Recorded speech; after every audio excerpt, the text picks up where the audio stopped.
Ready to go live.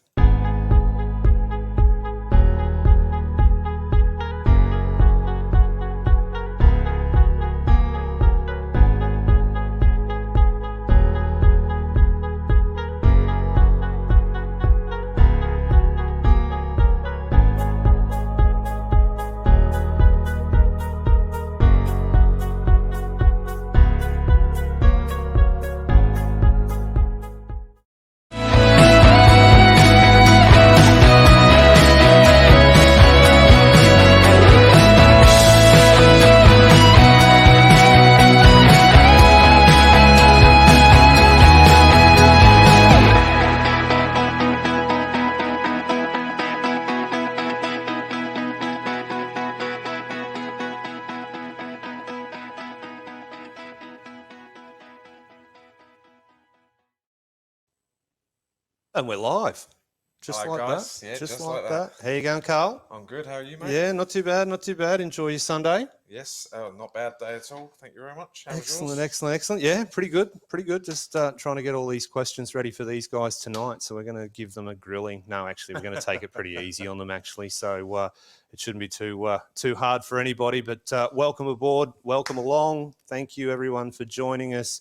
I can see that there are some people in the chat, which is amazing. So welcome to everyone in the chat. You do have a chat function there, guys. We can actually see your comments, and we can look at that. So we can show Jenny. Hi, Colin. Hi, Carl. Jenny. How are you going, Jenny? Thank you for jumping on board.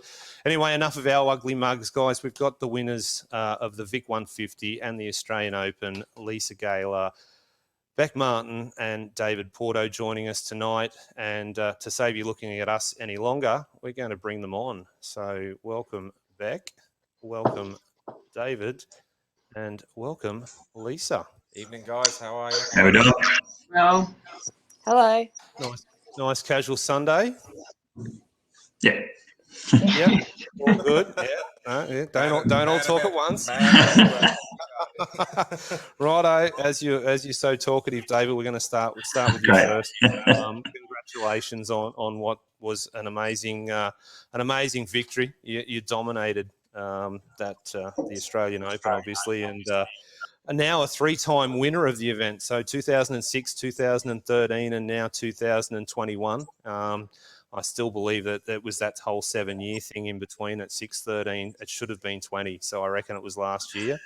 Someone else actually said that already. Yeah, it's true. Yeah, it didn't happen, unfortunately, because of that wretched C word, and that's not me. Mm-hmm. That was COVID. But so you're now joining the likes of Cara Honeychurch and Sam Cooley as the 3-time winners of the event. It must feel pretty good. That's some esteemed company.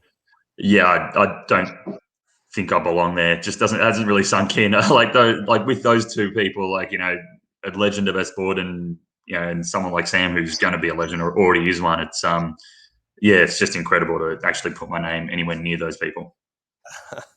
Yeah. So obviously love that centre, huh? Yeah, I've done pretty well there, even in other tournaments. The first one, actually, 2006, was at Sunshine, old Sunshine Bowl. Okay. But I've won a couple other things there as well, like Stake Masters, that sort of stuff. So I don't know, I guess centre just suits me. Yeah, very good indeed. So that format, and we'll go into it a little bit, is obviously the longest format, I believe, in Australian tournaments anyway. 35 games. So you got 18 games of qualifying. They cut to 24. There's a further 6 games of qualifying before they cut to the top 12 for 11 games head to head. How do you prepare for something like that in the lead up to that event? Funny you say that. I actually only found out on the Saturday that we had the extra 6 games before match play. So there wasn't much in terms of like preparing for the format. It was basically just get in there and bowl. I'm not really the type to focus on entry forms and that sort of stuff. I'm kind of really relaxed with that. So only finding out on Sunday that I had the extra 6 was kind of insane, considering my arm was already taking a bit of a toll on the second day. So what about practice? Do you practice in the lead up to that event? Do you go and specifically do some things? Can you take us through how you would prepare in the weeks leading up to the Australian Open? Just obviously bowling one normal league, and then I practice 2 other days a week. So I'm normally practicing on Saturdays and Sundays, or if there's like a tournament on a Sunday, I'll bowl the tournament. So it's just on the weekends for me. There's not really much scope for me to be able to get down to bowl on weeknights, considering they're always flat out. So yeah, it's just those Saturdays and Sunday mornings for me, pretty much. And I'm always trying to get at least 10 games in. So each session, yeah. Well, given that you dominated through qualifying, how did you play that pattern? Like, give us a rundown on like the equipment you used, the areas of the lane you played, and how you actually found it for yourself. In terms of where I played, it was I knew I had to sort of start in pretty deep, but obviously keep the break point nice and narrow. So keep the break point kind of inside maybe 8 board. But you can't really be affording to move too far right on that sort of pattern, being a left-hander, because you're going to get sort of mixed up in the right-handers sort of trash in the heads. So I was making sure that I'd stayed as far left as I could, but making sure that obviously I wasn't, I wasn't, scared of making those moves right as well. So but it was lucky enough that I was able to stick with the same ball most of the time. I was flicking around with 2 more high-end balls, so I had the Idle Pro and the All Road most of the weekend. So box finish, nothing. Box finish, nothing crazy. Yeah, that pattern, and I do have it here. It was fairly steep in the middle there. Yeah, it was fairly walled up there. Look, to be honest, you're going to catch me out here because this sort of stuff is totally beyond me. This is the end of my technical knowledge. Yeah, and that's okay too, because that probably just shows everyone that you don't need to have that great specific understanding of the oil pattern. You just literally are playing what's in front of you. So, that sometimes looking at those oil pattern graphs and everything like that can probably sometimes psych you out, I guess. So by just going out there and playing what's in front of you, well, clearly it works for you because you've just won it for the 3rd time. So, so well done. Cheers, thanks. So with that saying, the lanes obviously came to you very nicely in game 12, and you managed to bowl another 300. What number was that one for you? I think it's 22. 22. I think. Yeah, I don't know. I kind of just guess now. Guess as you go along. Yeah. Yeah. Right. Okay. So obviously, with that being said as well, you have a very unique perspective on how you prepare for things like that as well. You kind of give yourself like this mental image that you can win that tournament. It's there to be taken, and you're going to go out there and give it everything you've got. So can you give us a bit of a breakdown on how you prepare for that sort of thing? Like, how do you mentally view? Yeah. Look, I was thinking about how to verbalize that, but I guess. The things that I do, as lame as it sounds, I kind of envisage myself giving a speech at the end. I envisage myself, holding a trophy, all that sort of stuff. I have to make sure that I have to think that or know that I can actually win the tournament if I'm bowling in it. If I don't have that sort of frame of mind when I'm bowling, no matter what it is, no matter where I am, if it was the World Cup years ago when I went to, things like that, it's always just, I can win this. I can see myself winning this. Otherwise, I just don't have that drive, the motivation to be able to, ball after ball. And it's something that's, I think, worked for me. It's not like I put too much pressure on myself in it and say, like, I have to win this, I expect to win this. Yeah. It's more so I can just see myself winning this. So I, push myself every ball and make sure that I'm focusing every single shot. When I was younger, I was probably a bit too sort of jovial on the lanes, a bit too carefree and that sort of stuff. And, one of my old coaches, Craig Chandler, shout out if he's listening. He actually basically gave me a dressing down and said, pull your head in. You're not going to win events if you're just sitting here taking the piss, basically. So I kind of adopted that, and it worked for me pretty well. And you won the Australian Open actually before you won a youth title, is that right? Yeah. So you were obviously, how old were you? Oh no, I don't want to give away your age. That's rude. But you're obviously a younger fella back then. So that's really interesting to come out and win like the Australian Open, probably the most prestigious title, before you'd actually won a youth event. So you bowled as a junior? Yeah. Yeah. Cool. Yeah. I was 20 years old when I won that. Oh, 20 when you won the first one. Wow. Yep. Yeah. Wow, that's insane. So All right. Well, we'll flick over to match play, and then we'll keep going. So, how do you approach match play then? Given that you've just bowled 24 games, you've gone into match play. Do you just go into match play looking to bowl the best possible score you can bowl, forget about your opponent, or do you go in there and you're playing it frame by frame? So you're watching what they're doing and I guess obviously just trying to stay ahead of the competitor at that time. Yeah, look, obviously you can't block that out. It's right in front of you. You see the scores that are happening, but for me, it's just bowling every game like as it is. Whatever pins I've got standing, got to knock those down. It's not so much I have to beat that person. If that comes to fruition, then so be it. And that's a bonus in the end. So yeah, it's not so much. I'm not even looking at who's in second or third place. I'm not looking who's around me. I'm just hitting those pins. It's trying to block out as much as I can, I guess. In that regard. Yeah, that's awesome. And do you speak to your fellow lefties? Like, and I know we've addressed this in the pre-chat. We had a conversation about it.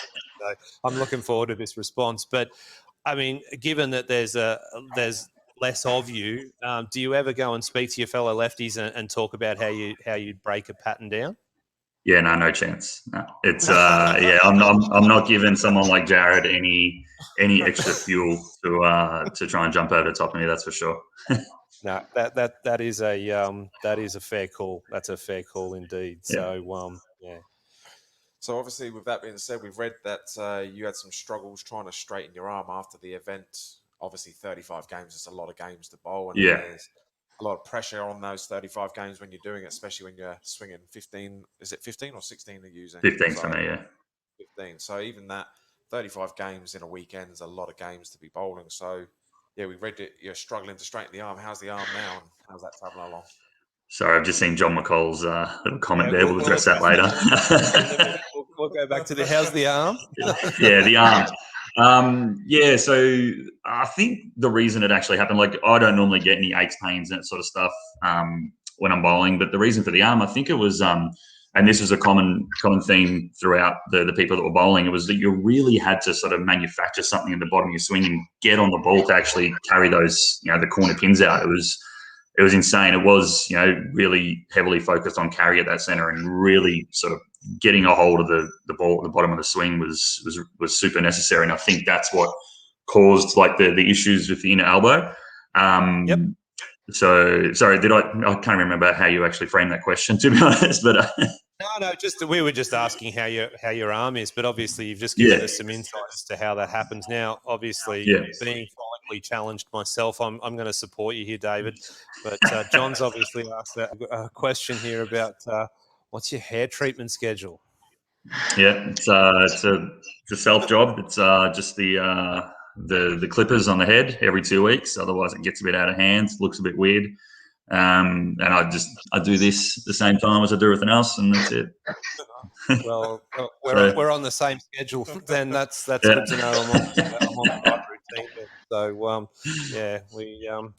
we don't mind a little bit of banter in the chat. That's awesome, John. So thank you for watching and jumping in there. That's really good. So I guess before we jump over to the ladies, there was one other secret to your success, and it had to do with about 4 kilos of mushroom risotto. Oh yeah. So give us a quick outline on the recipe for your risotto.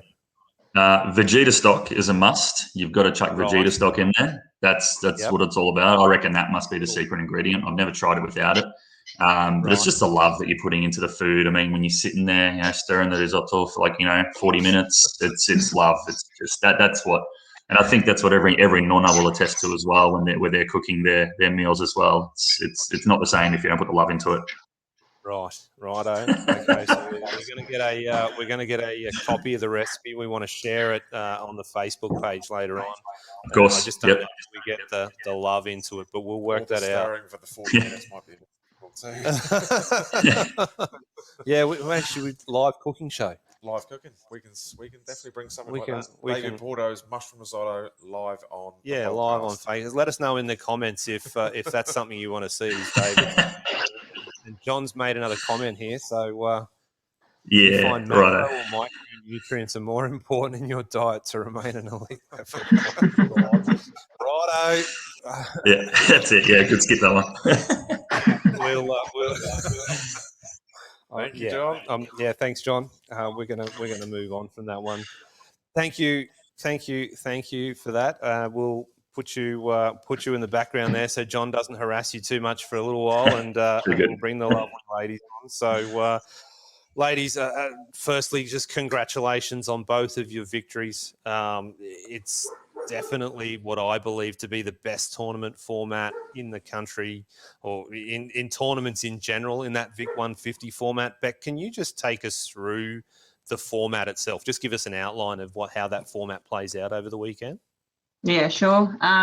So after qualifying, so 2 days of qualifying, 9 games on each day, they take the top 12 handicapped bowlers and the top 12 scratch bowlers and basically pair them up. So first and 12th, and then second, 11th, etc., all down the chain. So basically it tries to even out the playing field. Pinfall does carry over into match play.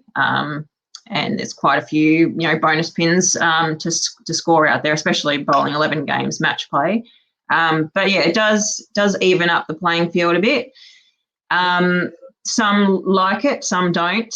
It is definitely an interesting, formula for an event, especially a nationally ranked event. But yeah, I think on the whole, I think it's definitely something that most people do like. Yeah. Okay. Cool. I meant to research this beforehand, but do you think is there something in the history of the Vic 150? Is there a specific reason that was called that and not the Australian Open? They used to be bowled in 2 different centres. So the AO was never bowled at Sunshine. It was always was it Sunshine? Was it Sunshine or? So the AO was yeah. AO was Vic 150 was always at Keon. So and then obviously Sunshine closed, and then they merged the 2. So I don't know the history behind Vic 150 and how long it's been running and that sort of stuff. But yeah, that's the whole reason why they're 2 individual tournaments but bowled at the same time. Yeah. Cool. No, that's awesome. That's great. Thank you. And Lisa, what about your thoughts on the event from the handicap? I don't necessarily like that. I prefer to call it restricted. But what's your take on it from the handicap bowlers side of things? How do you see it? Well, funny you should ask me that question, because prior to me retiring, I actually was a scratch bowler. So I used to bowl the scratch section of the Vic 150. So Excellent. This year when I came back, I had only probably bowled half a dozen games. Yep. And I thought I had won the over 45s graded division a couple of weeks beforehand, and Zone had given me a $100 gift card or $120 gift card. So I thought I might use that to bowl Vic 150 and at least have a great hit out and get up some games. At least I knew I was going to get 18 games. Just to see how I was going and whether I was still enjoying it and that sort of stuff. And funnily enough, I finished first in the graded section and actually got to pair with Beck. So, I do like the format.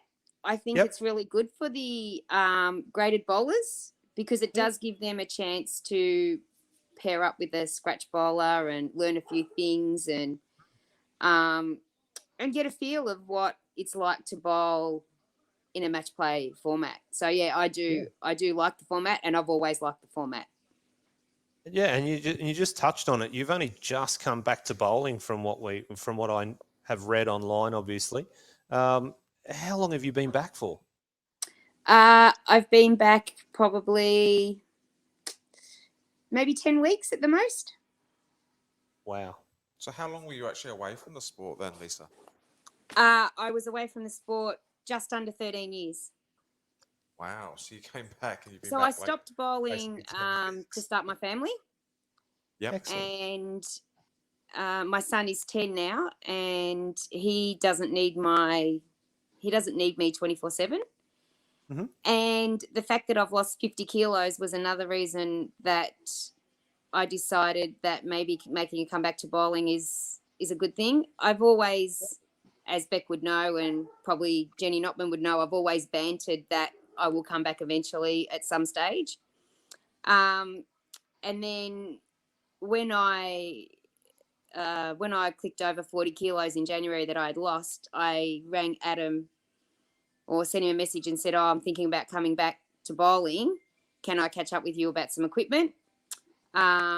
Which was really great. And Beck is so generous. She's given me 3 balls to drill up and use to see how I go, whether I still love the game, whether I'm enjoying the sport as much as I did before I retired. So for that, I can't thank Beck enough.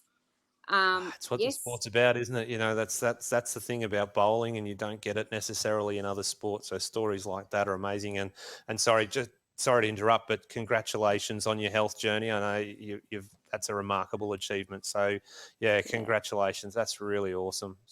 Thank you. So so the couple of tournaments I've bowled 2 over 45s tournaments. I've bowled Vic150. And I just go down to Wind City on a Saturday morning and bowl Phantom and some practice. So, perfect. I'm really enjoying it at the moment. I'm probably more so enjoying the fact that I'm a graded bowler. Oh, sorry, I didn't know your history there, so that was probably bad on my part not to research. Egg on my face, so that's okay. But no, that's what an amazing story. But if you've been around the bowling world for a long time, I was probably more known as Lisa Notman rather than Lisa Gaylor. So actually, yes, Jenny's jumped in there and said Lisa was a Notman with a love heart, and then yes, also confirmed to me that you were a force on the lanes and very scary. So Jenny would tell you that. Yes, that's true. So with that being said, then Lisa, when you, after day 1 of qualifying, while you were out on the lanes, you were in 13th place after day 1. How did you make any changes? What did you change to attack day 2 of qualifying?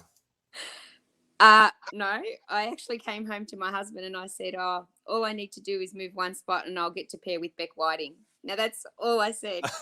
And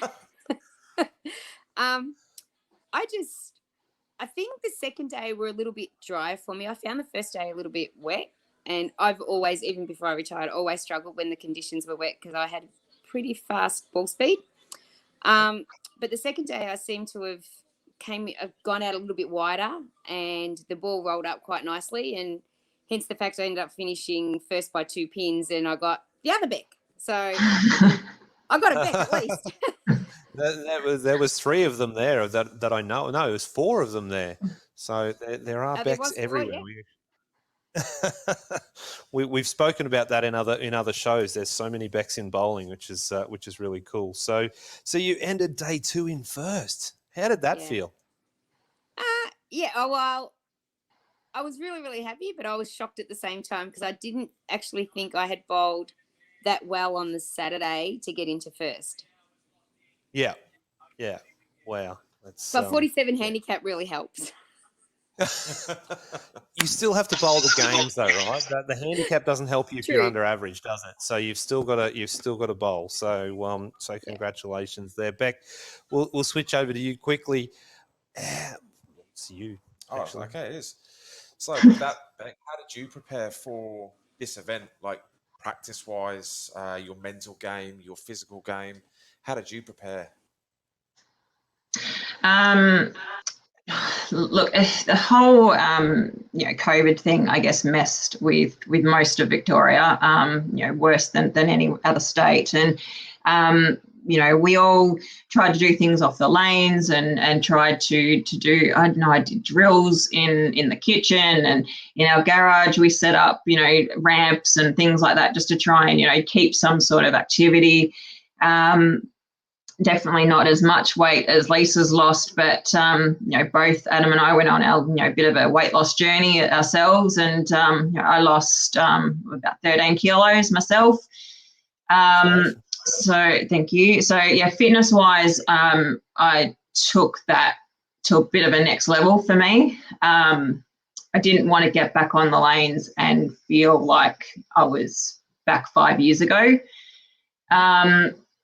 I really wanted to push this year with our events and stuff, with the women's events, and do well. Obviously, Darwin was a bit of a flop, but a bit of an eye opener for me as to where I needed to pick up my game. And a couple of weeks prior to Vic150, we went out for a bit of a practice and came home and had a bit of a whinge about her needing to be a little bit more versatile with my release to contend with what I was seeing at a lot of different events. The way that the oil was carrying down and the way that you needed to get the ball through the front of the lane and blah, blah. So we worked really quite hard for the few weeks leading up to Vic150. Well, obviously we had state champs and that at Keon.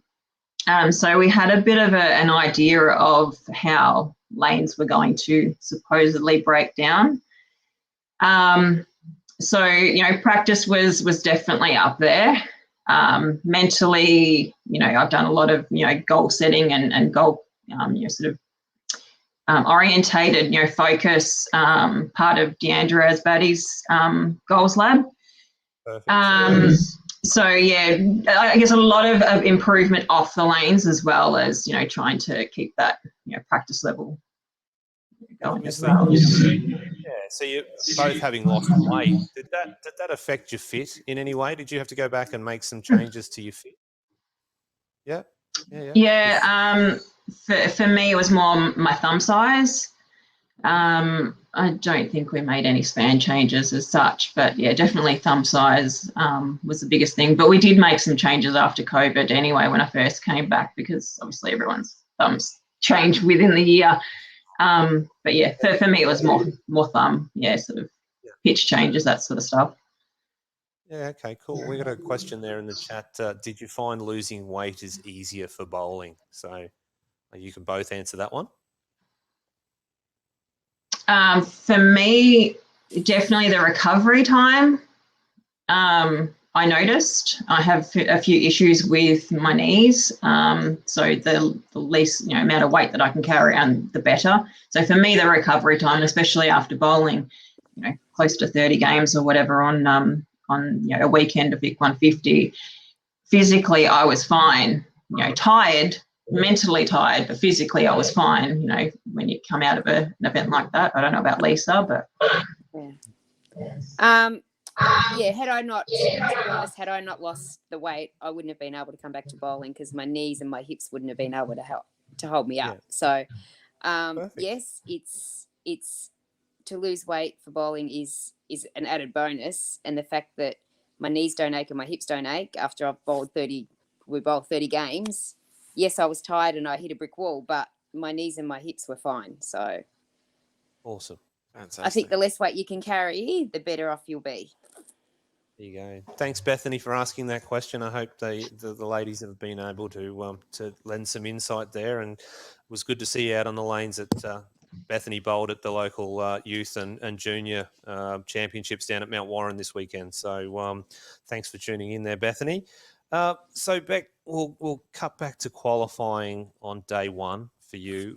Was no doubt a struggle, a challenge. You obviously, I think, reading your Facebook post, you struggled to match up. So take us through day one. Just generally speaking, what was the main struggle? So unlike what David was saying before with the whole, not knowing about patterns, not looking at them and that kind of stuff, that's probably one of my biggest downfalls, is that I look at how a pattern is supposedly or should play.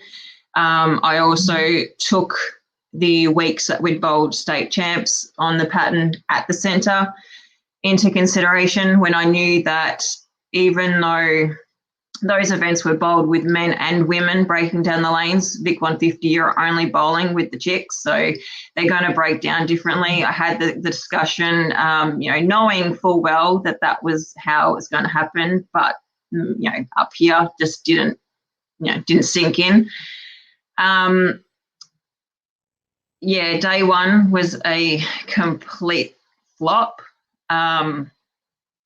It's basically been well documented on social media about how bad it really was. Probably it was a bit of a two halves for the day in a way. Like the first 4 games, I was nowhere, absolutely nowhere. I was trying to play too far inside because that's where I'd scored. Like we just came out of having state masters and I bowled really, really well. Almost won it, but yeah, Beck Whiting came out and shot 7 something for the back 3 and took the lead for the Masters. So I had every confidence going into Vic150, every confidence. And then, yeah, first 4 games, it's like, this isn't playing the same. I've got no look. I'm throwing bad shots. I can't make adjustments off bad shots. So, making little adjustments to try and find something, it just never worked. Then we moved once or twice, and Beck Whiting and I like bounce quite a bit off each other, during events and things like that, which is fantastic. And she's come down at one point. She's like setting the lanes on fire. Averaged something like 240 day 1. It was just insane. And it was absolutely ridiculous. I was really, kind of like up the other end of the centres, like to each other. So I had no idea apart from what she was telling me about what she was doing, but she was playing a different part of the lane that we'd never, ever been able to play a weeks prior. So I tried to then, move outside. Still rattled probably mentally, so wasn't throwing it amazing, but probably the back 4 games maybe. I was throwing it well. I just didn't. I couldn't get the carry. As Porto said, Keon is a really difficult centre to get the corner pins out. And I was getting the back row, didn't matter. Didn't seem to matter what I did. And sorry. Yeah. Train of thought there. Thanks, yeah. So I was really, really struggling with carry. But the back 4 games of day 1, I know that I was bowling the ball really, really well. So as much as I had a massive sook on the way home from the bowl, and for quite a few hours afterwards. Day 2 came out and shot, I think it was like 150 the first game, and I thought, oh God, here we go again. Just made a few changes and off I went. But yep. Wow, that's amazing. So obviously day 1 didn't pan out the way you wanted it to, and we spoke about this in the pre-show as well, about how you'd helped my wife a few weeks previously by giving her a bit of a touch-up and saying, hey, sort yourself out, get out there and do better. How did you then turn that around on day 2 for yourself? Like, was it equipment changes, a full mind reset? Like, what did you set out to do on day 2? Definitely the plan was to play with a little bit more surface. I put some fresh surface on the balls, day 1, but probably wasn't as hard as what I, should have. So that was my first thought, was just to, put maybe, instead of 2,000, maybe 1,000 on, on the flare that I was using, keeping. I had two ghosts, my old one, which we polished up a bit, and a new ghost. Made sure that the surface stayed fresh on that. I said, start off with 150, and I thought this is not going to work. So basically it was a bit of definitely a mental reset between day 1 and 2. I knew that if I came out and had the day of anyone's, dreams sort of thing, I had a chance. There was a chance for me to make that top 12. And I knew that it would take a lot to get there. I wanted to average the card at least to get myself up into, say, the top half of the field. That was my goal. And I know that we went out for lunch and, we're all sort of, constantly checking, revising the scores just to see whether or not, I actually had made it in there. I went on for a bit of a string in the middle there and shot like 280 odd or something like that. And it was definitely a big mental struggle. But as I said, I've done a lot of, mental training and stuff as much as I can, so I knew that if I kept that in check, just wanted to make good shots, that give myself the chance to do it. Luckily enough, I finished, within the cut and scored Lisa and was over the moon. Knowing her history, knowing how, I don't know if feisty is the word, but just so much of a gutsy bowler. Anyone would be, blessed, I guess, to have her as your teammate. To have someone have your back after your shots, it really did make a lot of difference. We went out and I think it was, basically 400, I think, was our goal each game, and whatever happened, happened. So it was. Yep, and that is Thanks, Beck. The best format in the country, or in tournaments in general. And it's not for every tournament, and it can't be for every tournament. But I think if we could bowl more of those styles of tournaments every year, bowling would be a better sport. So I'm going to go back and address this short story that Adam's written, and I actually sent him a link to join us. If he feels like it, he can come and jump on camera. So given the differences in topography, age in lane surfaces, and the fact the lanes play different every day, do you think it can be a disadvantage to get too comfortable on a centre or a pattern? Definitely. Yeah. 100%. Yeah. And I've. Yeah, sorry, Beck, keep going. No, that's all right. No, yeah, definitely. We all have our preconceived ideas of, how certain centres play. And, to a certain extent, there's some characteristics that will always shine through, like Caboolture, for example, you always end up having the house pattern show through, but yeah, it's, I think it proved for me to not get so hung up on what things should be or have played before, because weather plays havoc with patterns. People play havoc with patterns. The guys in AO had some interesting conditions to contend with because people play the lanes differently. So right or wrong, they have a lot of different things to contend with than what the women do. So. Oh, I think we saw that play at the US Open and the Masters just recently in the US as well, where it was preconceived that, and it turned out to be in most instances that urethane was going to be the way. But we all know that urethane does do funny things to lanes, and it's hard to overcome that, especially if you're not playing that part of the lane or playing that game. So it's definitely not just restricted to Australia, but I do think we have a wider range of styles here, and maybe a little less knowledge on how we should be breaking those lanes down and playing together. And I think that's something, good coaches and the sport itself needs to probably project and start to teach people. So, I think the more we can talk about the likes of topography and understanding that, and I think that's a show for another day, and I'm going to grab Adam for that one. So look out for an invite there, Adam. He's laughing. But I think we should absolutely talk about it. So that's really good. But then also I go back and I think, well, hang on, Porto just played what was in front of him for 35 games, and it worked out all right for him. So there's definitely two ways to skin that cat. So excellent stuff. Thank you. Rightio. So obviously you finished in 12th, Beck.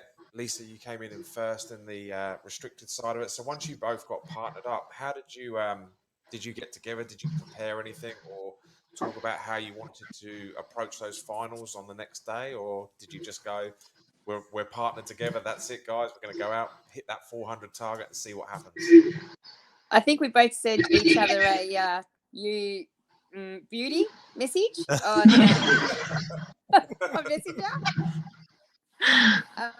But yeah, no strategies, no plans, no nothing. We just yeah, we just got on the lanes on Sunday morning, and off we went.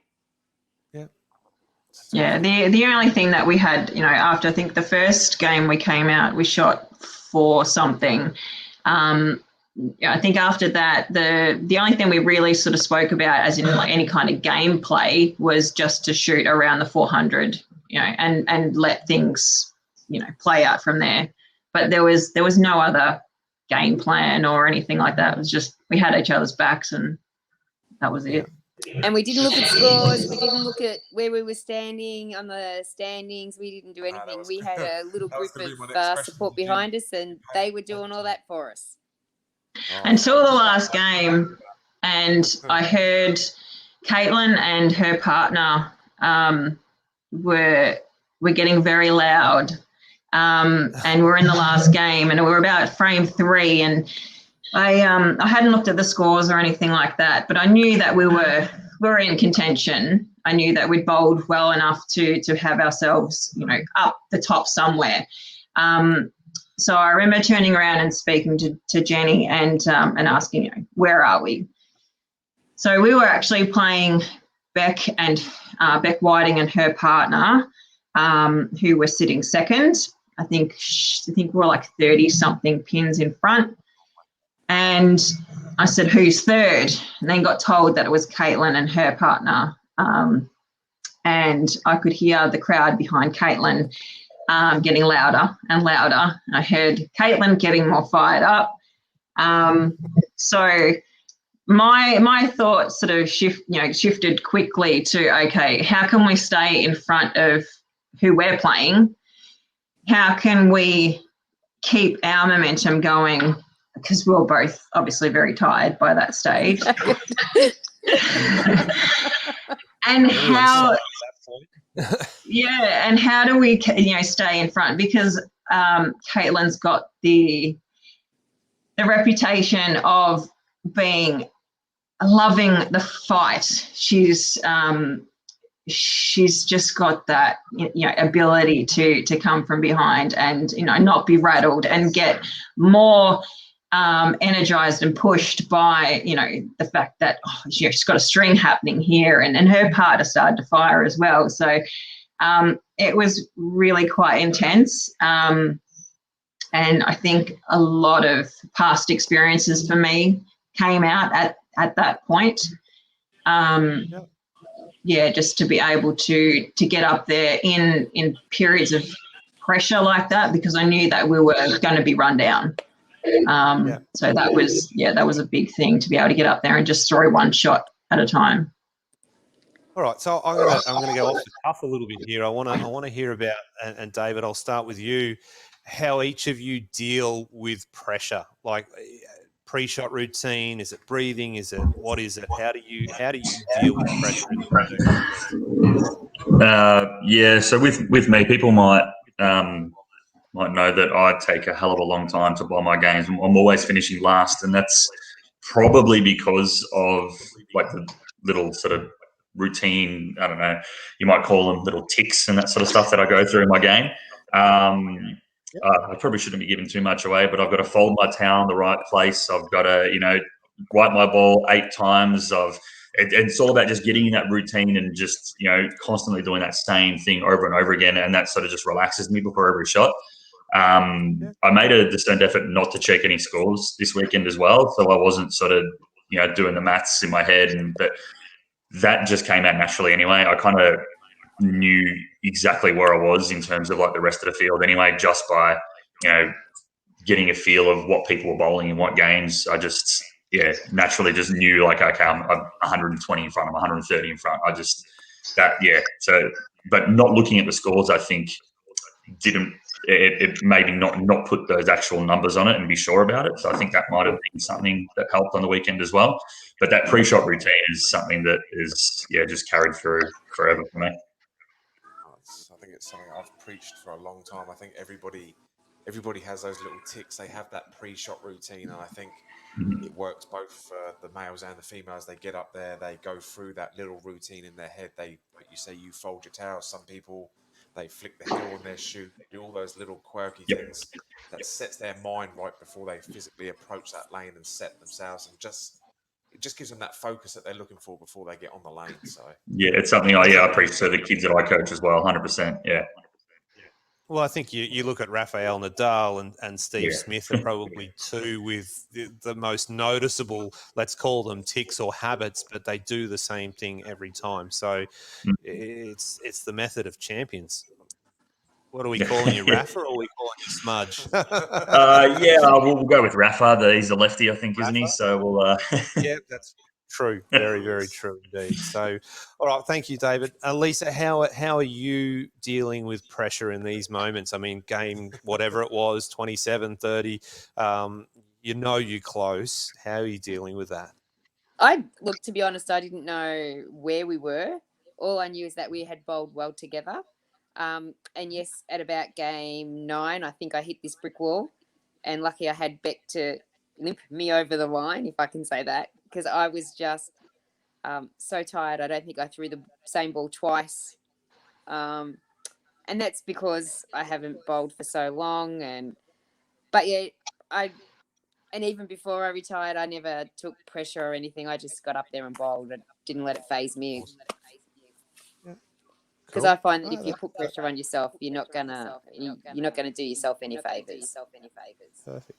That's awesome. And Beck? Definitely share Porto's. We're going to get feedback.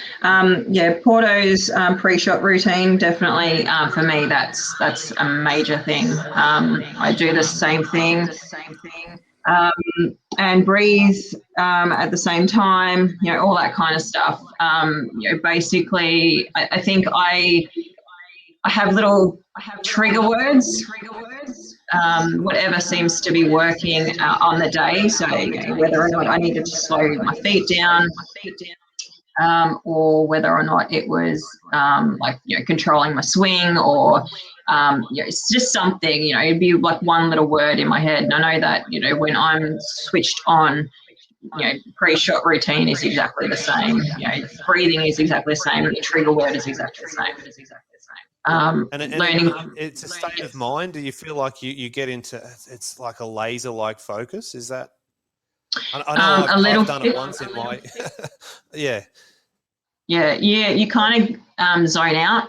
You have like blinkers on, basically. Anything can be happening behind you. If you are actually on and you are really, really focused, for example, anyone can get up there and have a look at a spot on the lane, but whether or not you actually have focused before you take off is a different story. Yeah. So that was something that I really tried to work on, was to not take off until I had that spot basically burning on the lane. Yeah. Made sure that I didn't lift my eyes until the ball, rolled over that, spot that was burning. Just simple things like that. Being able to control your mind, to not think about 50 things at once in a pressure situation. I have to strike, or I have to spare. It's just trying to simplify it a bit. Right, and what?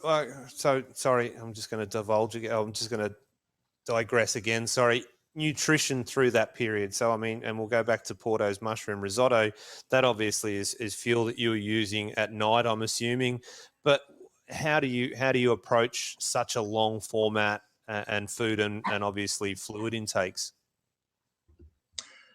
For me, look, that's the main reason that I did that. I wanted to have something that was actually half decent, half healthy, instead of running back to Macca's at 1 o'clock in the morning on the way back on a Friday night. It's coming back to some home cooked meals, making sure that I'm getting a heap of water in, because I perspire like crazy, so I'm always making sure I get a lot of water in. But it's not having water during the event; it's having water and drinking before the event. And I'm always carrying bananas with me. That's a big thing. I love carrying some bananas around to make sure of getting a bit of a feed while I'm bowling. Lisa, what about yourself? No, not really. But I did have a bag of snacks and bits and pieces with me to eat throughout the day. So Your preferred snack of choice? I was eating probably the Primo. I don't know if you've seen them in Coles. There's Primo meat, cheese, and crackers, little snacks. Yeah. Yep. Perfect. Yeah, so I had one of Awesome. them, and I had a little snack dip and some nuts and some chocolate bars. Nice. That's awesome. Well, Thank you. actually, they're And Beck? probably protein bars more than chocolate bars. Yeah. No, that's cool. Awesome. Great insight. And Beck? For me, it's normally fruit. Right. Yeah, and plenty of water, basically. We actually discussed about the whole next event. We need to be more organised with dinners, because this weekend it's really difficult being Easter. For those of us who have got families that either immediate family or needing to visit family members and things over Easter. It gets really tricky trying to fit in proper meals and things. So for us, we didn't do great with dinners over that time. But snack wise, when we're bowling, it was definitely fruit and water. Yeah, cool. Sorry, yeah, go on. I was going to say, well, we were talking about this a little while ago because obviously our sport, we travel all over the country, state to state for it. So it's there's so many variables in our sport, and with bowlers who travel to interstate tournaments, it's very hard for them to sometimes get prepared and take stuff with them. So when they get there, they've got to try and get prepared for food and nutrition and water and everything else when they're there. So obviously it's a good insight to how you guys prepare and what you do due to when you're at home for your tournaments. But when you have to travel, it's obviously not the same. It's a bit more difficult. So you have to kind of make do sometimes, or you have to try and run off and prepare things the day before, the night before, when you get to that state ready for your tournament. So it's good to see what you do when you're at home, and then obviously when you're away, it's never that easy, but you have to kind of do the best you can and make sure you've got everything prepared the best you can when you're on those lanes. So yeah, when we travel, we've got a bit of a routine, I suppose. As soon as we get there, we find a supermarket of some description.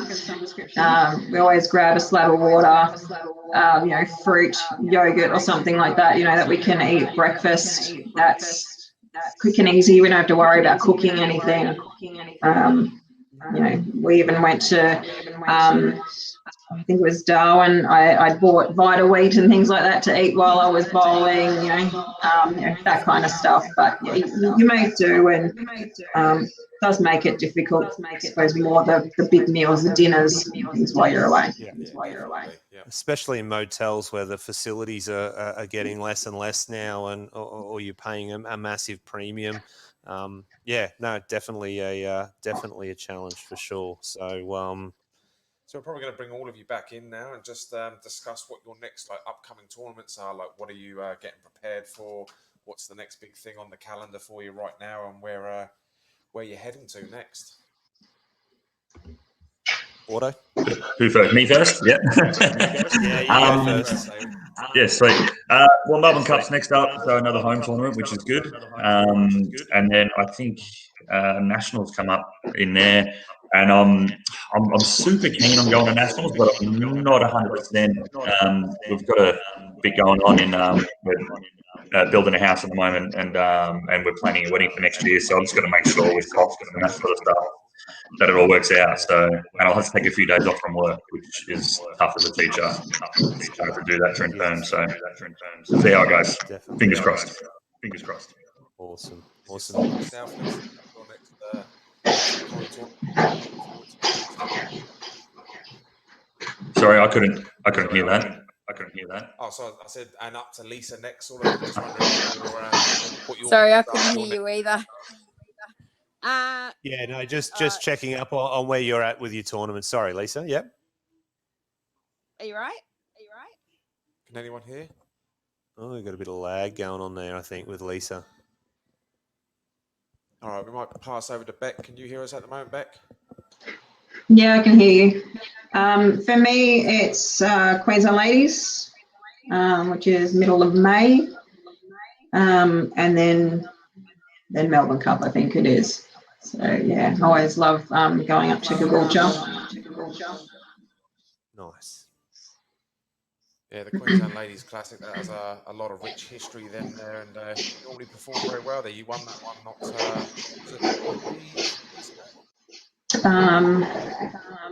well, I can't remember. Maybe was it 2016 or 17, something like that. So maybe even 18. I don't know. Right, No, it's has a long history, that one, so it's always a good tournament, that one. very, very rich history. So Bethany's asked another question. Would you have any tips for someone who is recently just coming back to the sport from an injury? Go slowly. Yeah, great advice. And that's, yeah, drills build skills. I think it's just foul line drills for mind. That would be my hot tip anyway. From me as a coach, would be go back to the foul line and just work on just developing your basics. So Take it slow. Never rush these things. Like, it's worth just building on it slowly. Don't race back into it. cool. I would I'd also advocate for outside of bowling, working in the gym and that sort of stuff, because I think that's in all seriousness, I mean, apart from the food that I prepare for the tournament, that is doctor, I think it's the functional fitness. So because I go to the gym maybe 4 or 5 days a week, it's not like I'm lifting heavy weights. It's just that functional aspect. It's doing simple things like simple squats, the core exercises. I think is really important to work on. So making sure you've got a really strong focus on that is going to be really important in coming back from any sort of injury.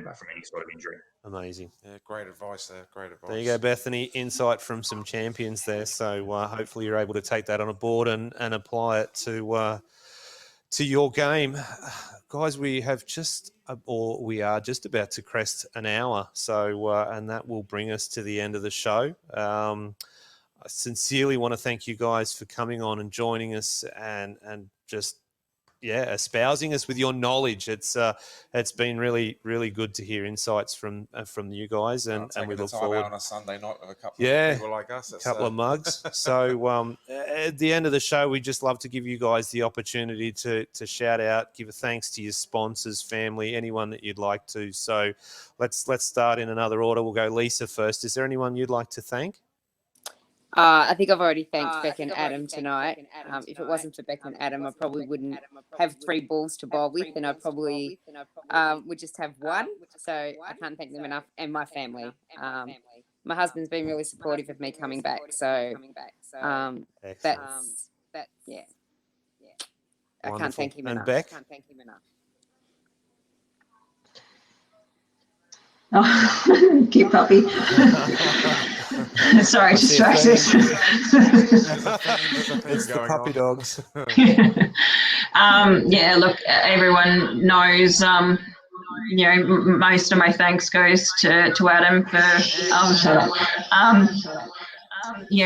through coaching, ball drilling, obviously, the 2 guys on here as well get their stuff drilled by Adam as well, which is pretty cool.